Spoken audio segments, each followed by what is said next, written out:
Belasan siswa SMP di Desa Keregenan, Kecamatan Keraksaan, Kabupaten Probolinggo terluka saat melewati sebuah jembatan.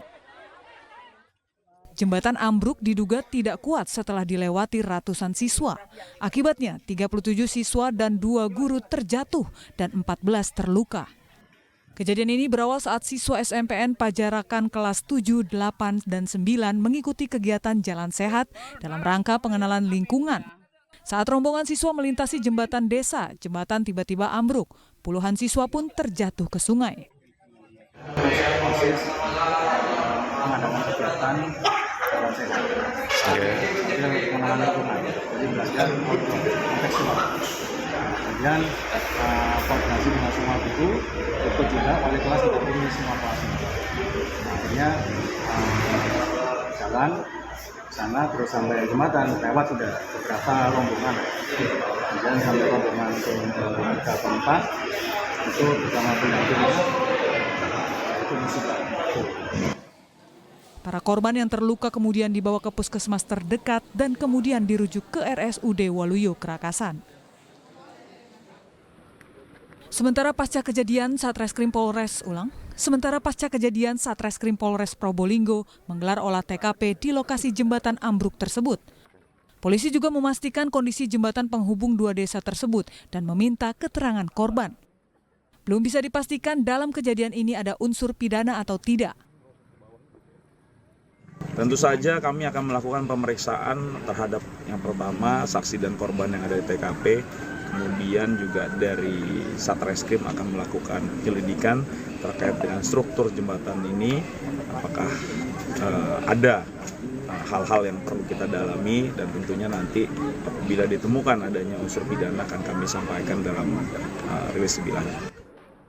Tidak ada korban jiwa dalam insiden tersebut, namun kasus ini terus diselidiki oleh pihak berwajib.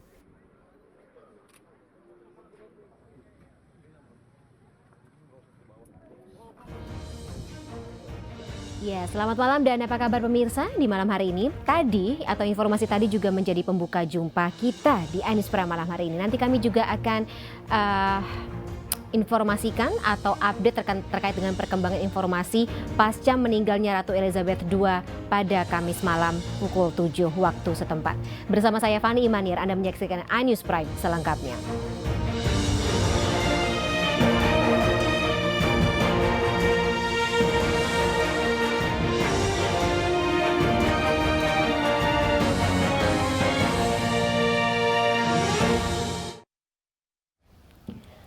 Pemirsa, aksi penolakan kenaikan harga BBM masih terus terjadi di sejumlah daerah. Aksi diwarnai kericuhan dan saling dorong antara massa dan petugas gabungan.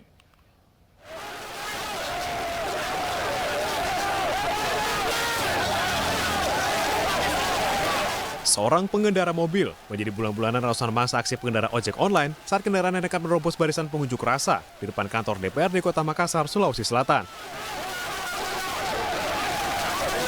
Saling dorong antara sesama driver ojol dan polisi tidak terhindarkan saat sebagian masa aksi yang tersulut emosi berusaha mendekati pengendara mobil namun dihalangi. Beruntung polisi segera melerai aksi mereka.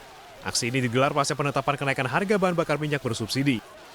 Mereka menuntut agar tarif upah angkutan pun ikut dinaikkan pihak aplikator. Setelah ditemui oleh perwakilan dari DPRD Sulsel, para pengendara ojek online ini pun membubarkan diri dengan tertib. Mundur sahabat-sahabat, jangan pernah mundur sahabat-sahabat. Jangan pernah terprovokasi. Jangan pernah terprovokasi. Hati-hati, provokasi. Kericuan juga terjadi dalam aksi unjuk rasa di Situbondo, Jawa Timur. Saling dorong ini terjadi saat ratusan pendemo memaksa masuk ke kantor Bupati Situbondo. Massa yang berasal dari Gerakan Mahasiswa Islam Indonesia meminta Bupati Situbondo karena Suswandi untuk menyetujui penolakan kenaikan harga BBM. Situasi pun memanas karena sang Bupati tidak kunjung menemui mereka. Ini juga membantu masyarakat untuk menyalurkan aspirasinya kepada Bapak Bupati bersama Bapak Bupati. Akan tetapi hari ini PMI sendiri tidak ditemui oleh Bapak Bupati. Yang dimana hari ini juga seakan-akan kita dibohongi. Teman-teman perhatikan, teman-teman media perhatikan. Tidak ada tindakan kekerasan dan kepolisian. Di Sika, Nusa Tenggara Timur, aksi puluhan mahasiswa juga sempat diwarnai kericuhan. Massa saling dorong dengan aparat kepolisian di depan gedung DPRD Sika. Massa juga menutup jalan serta sempat menyandar sebuah mobil pick-up sebagai bentuk protes.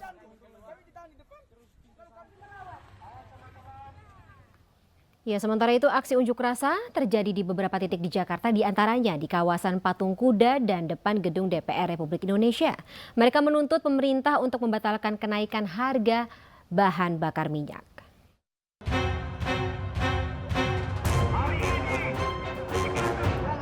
Massa aksi yang terdiri dari komunitas ojek online dan himpunan mahasiswa Muhammadiyah berunjuk rasa menuntut penolakan kenaikan harga BBM. Massa datang dari arah Jalan Medan Merdeka Barat dan berkumpul di kawasan Patung Kuda, Silang Monas, Jakarta Pusat. Komunitas ojek online menuntut Presiden Joko Widodo untuk membuat payung hukum untuk ojol melalui peraturan perundang-undangan. Aksi bakar ban dilakukan pendemo sebagai protes karena ditutupnya akses bagi para pendemo untuk menuju ke arah Istana Merdeka. Sejumlah pengamanan juga disiagakan oleh petugas gabungan dengan memasang kawat berduri untuk menghalau massa. Pengemudi ojek online kenaikan 30% itu nggak masuk akal ya. Kenapa kami bilang nggak masuk akal? Kita minta naik tarif aja ditunda 2 kali ya, dengan alasan kondisi rakyat sedang menderita. Payung hukum dari tahun 2018 sampai hari ini Pak Jokowi janji nggak ditepatin ya, jadi banyak banget nih bohongnya gitu. Sementara itu, puluhan massa yang terdiri dari aliansi mahasiswa dan organisasi keagamaan juga berunjuk rasa di depan gedung DPR. Mereka menolak kenaikan harga BBM karena berimbas kepada kenaikan sejumlah bahan pokok. Ya pemirsa, pasca demo kenaikan harga BBM tadi sore, kondisi lalu lintas di Jalan Medan Merdeka Barat Jakarta kembali normal. Dan berikut laporan selengkapnya Camar Hainda serta juru kamera Andri Setiawan dan Rizky Julianto. Pemirsa, masa aksi dalam menolak kebijakan kenaikan harga bahan bakar minyak ini sudah mulai membubarkan diri. Situasi dan kondisi terkini yang kami laporkan tepatnya di kawasan Patung Kuda, Jakarta Pusat ini sudah terpantau kondusif kembali, dan untuk situasi dan kondisi dari lalu lintas ini sudah terpantau ramai lancar dari Jalan Medan Merdeka Barat menuju Istana Merdeka. Dan kami juga memantau tadi petugas kebersihan sudah membersihkan sejumlah sisa-sisa dari aksi demonstrasi, utamanya tadi ada aksi bakar ban yang mana ini merupakan bentuk protes dari sejumlah demonstran dikarenakan ditutupnya akses menuju ke Istana Merdeka. Adapun untuk orasi diketahui dimulai dari pukul 2 siang. Yang pertama ini adalah gelombang dari komunitas ojek online seluruh Indonesia. Kemudian yang kedua dilanjutkan oleh Himpunan Mahasiswa Muhammadiyah Jakarta. Dan untuk tuntutan-tuntutan yang disampaikan, yang pertama adalah berkaitan dengan kenaikan dari harga BBM ini tidak sesuai dengan kondisi dan juga situasi di pandemi COVID-19 saat ini, di mana ekonomi masyarakat masih belum stabil, sehingga kebijakan ini dinilai tidak tepat. Kemudian yang kedua adalah berkaitan dengan kenaikan harga BBM yang dinilai oleh sejumlah golongan masyarakat ini syarat akan kepentingan politis menjelang Pilpres dan juga pemilu tahun 2024. Adapun untuk ojek online tadi juga sudah melakukan orasinya, yang mana menuntut Presiden Joko Widodo menepati janjinya 2 tahun yang lalu berkaitan dengan payung hukum dan juga ketetapan peraturan perundang-undangan untuk ojek online yang hingga dengan saat ini masih belum diberlakukan. Kemudian juga kenaikan harga dari BBM ini juga berkaitan dengan tarif ojek online yang saat ini hanya mengalami kenaikan 8%, sementara untuk kenaikan dari harga BBM ini melambung tinggi. Dan diharapkan dengan adanya aksi dari mahasiswa beserta dengan ojek online ini dan juga sejumlah demonstran ini dapat membuat pemerintah membatalkan dari kenaikan harga BBM yang saat ini sudah dilakukan. Dari Jakarta, Camar Hainda, Andri Setiawan, Rizky Julianto, iNews melaporkan. Ya pemirsa, kenaikan harga bahan bakar minyak atau BBM bersubsidi berdampak juga pada harga produk dan jasa. Harga baru BBM menjadi beban tersendiri bagi sektor logistik maupun transportasi. Lalu apa saja sebenarnya dampak dari kenaikan harga BBM ini?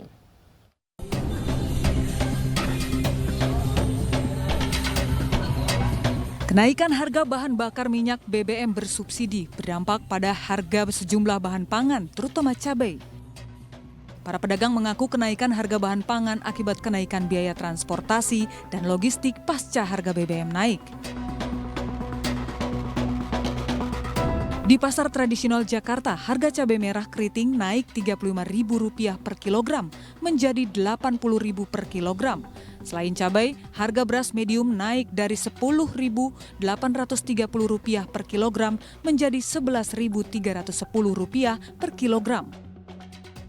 Lalu harga daging ayam dan daging sapi naik. Harga daging sapi naik dari Rp130.000 per kilogram menjadi Rp140.000 per kilogram. Sementara harga daging ayam naik dari Rp38.000 menjadi Rp40.000 per kilogram. Mulai 10 September esok, Kementerian Perhubungan menaikkan tarif bus antar kota antar provinsi kelas ekonomi. Tarif bus akap kelas ekonomi naik dari Rp119.000 per penumpang per kilometer menjadi Rp159 per penumpang per kilometer atau naik 34%.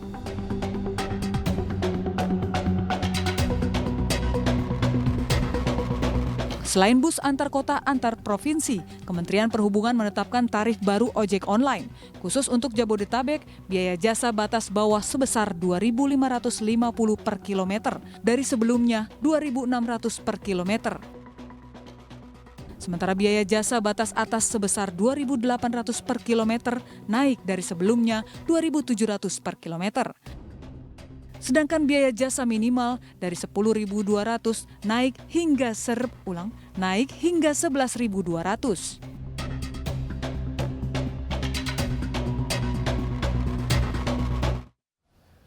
Kita ke informasi selanjutnya pemirsa, penemuan mayat terbakar tanpa kepala di kawasan Pantai Marina Semarang akhirnya menemui titik terang. Dari hasil identifikasi korban ini adalah ASN yang merupakan saksi kasus korupsi penyalahgunaan aset Kota Semarang.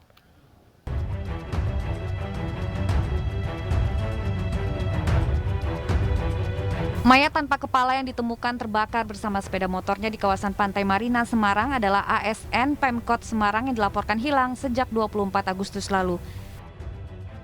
Dari hasil olah tempat kejadian perkara, korban diduga Iwan Budi, ASN Pemkot yang bertugas di Badan Pendapatan Daerah Bapenda Kota Semarang. Korban dilaporkan hilang dengan mengendarai sepeda motor.